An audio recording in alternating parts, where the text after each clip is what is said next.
Cora chapter 10. Even though the rain was coming down, it was a very heavy, heavy rain. The clouds were low in the sky, and it was as dark as night. I knew the rain would be around for a while, but I made the dash from my apartment to my car because I wanted to do something special.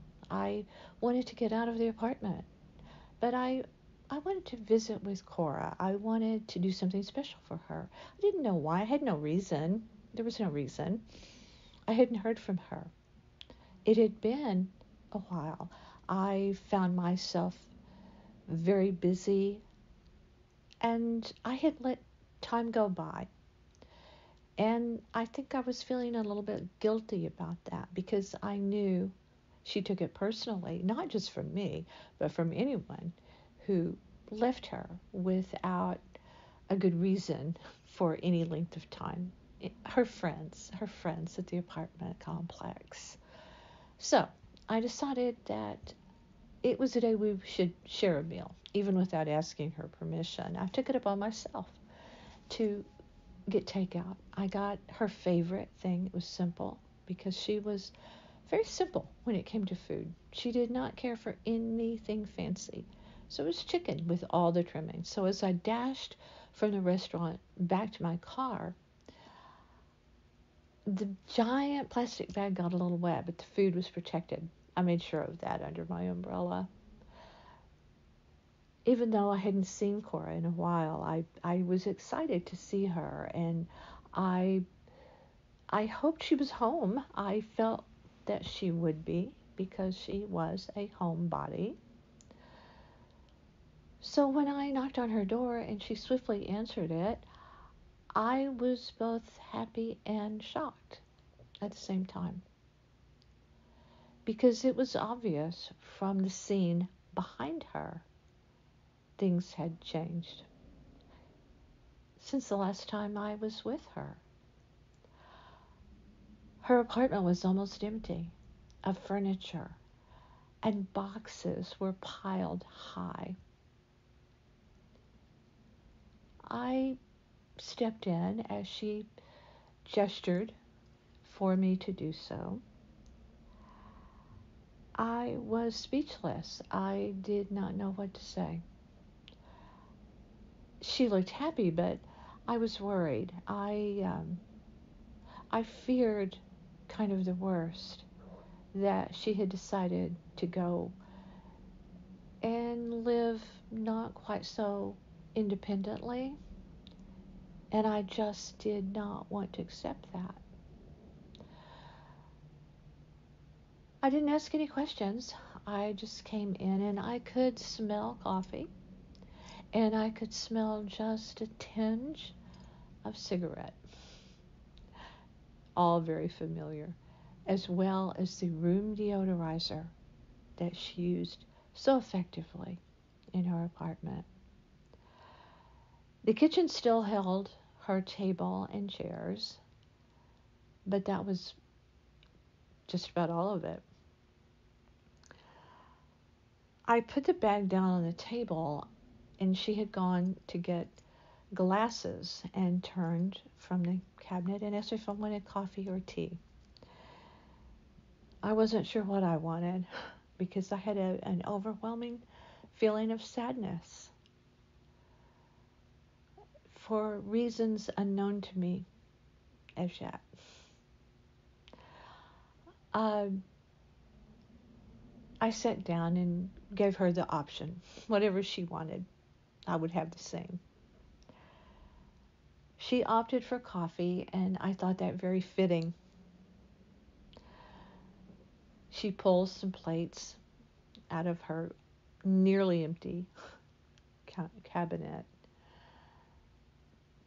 Obviously, all of her dishes had been packed, or I didn't know what, actually. As she sat down to join me and began to pull the chicken in the containers from the bag, she hoped there was gravy, she said, and biscuits. there were. Suddenly I wasn't very hungry, and I knew one of two things would happen. The leftover food would be tossed out, or I would leave it there for her.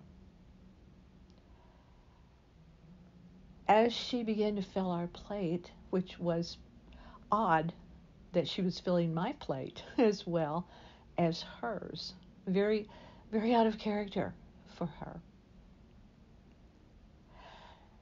She told me she was moving, as I quite obviously realized, and she was very happy about it. No, she was not going to live less independently, but then again, in a way, she was. As we began to, in my case, nibble on my chicken, she began to pour gravy over the biscuit that she had cut in half.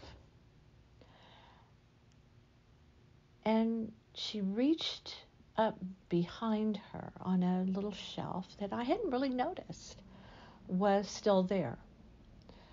And there was a picture in it. And she handed it to me while she continued with her food. And it was of a handsome young man. And he looked oddly familiar. And I knew. It was her grandson, because there were obvious family resemblance to the photos of her family that I had seen for all this time in my conversations with Cora, as she told me her life. And it all began to come together. Yes, she told me she was moving to California. She had taken a short trip with him to see where he lived. He wanted her to be there. He didn't have much family, as it turned out, but he was doing very well. He had invested wisely in some new companies with the little bit of money that he had, but it had served him well. And he had a lovely place, she said,